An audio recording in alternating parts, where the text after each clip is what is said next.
but I wanted to meet all of them because they just had such great contributions. Their schools were doing great things. They were just such great, wonderful people. So it was a good opportunity to just connect with as many different people as I could, which I'm not sure I took the same stance in previous ones. I think I hung out more with the people that I came with or just the few people that I knew. But in this one, it was, to me, it was like, I need to hear the diversity of experiences to really understand what this global vision looks like, but also what this vision statement could be. Because, we don't have a nativity school in DFW, but there are many nativity schools present. So to be able to hear from their experience, we have a Cristo Rey school in DFW, but it's not Jesuit. So to be able to talk to other Cristo Rey schools in the Jesuit network, it just was so important to see that experience that's different than ours, but also know that we can learn from it and kind of collaborate more in the future. So, Yeah. I know for the group from Canada that attended, not just from Loyola, but whenever the Canadian schools attend the colloquiums, one of the things that they come back with was a better understanding of what the network is.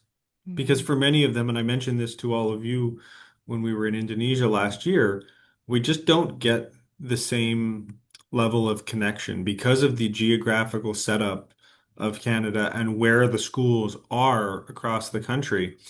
There isn't the ability to connect with people physically on a regular basis. Sure, we have virtual meetings and things like that, but the classroom teachers don't get those opportunities as often as they should. And when our teachers do get to attend a session like this, uh, being with all of you guys in Omaha, they come back thinking, wow, we are truly part of something bigger than our own school.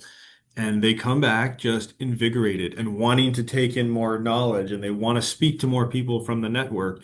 And for me, that is always the best takeaway from the colloquiums is that we have people who continue to want to engage with other human beings rather than just, inundating themselves with more work because they could do that. You can go back and you can work on all these things. You could Yeah. take the information from the colloquium and you could just really start to work on your classroom, your teaching topics, different forms of discernment. How can I do that on my own? You could, but Hmm. that doesn't seem to be the message that resonates with people. It's how do I find more opportunities to engage with people from other schools or any type of apostolates, and that is what I think we need to continue to focus on within the global network is finding ways of engaging with people, not just from our own country, from other countries, and even for Canada and the USA to remind ourselves that we are not the center of the universe, that there are Hmm. other countries that are doing great work that we should be trying to connect with to better understand how they are successful in situations and contexts that are unique. That tends to be our downfall as North Americans, is we forget that we are not the only people that are doing these things. And I think that was a big takeaway for you and I when we were in Indonesia is Hmm. just the amount of work that these schools are doing in different parts of the world. It was a very good reminder for us.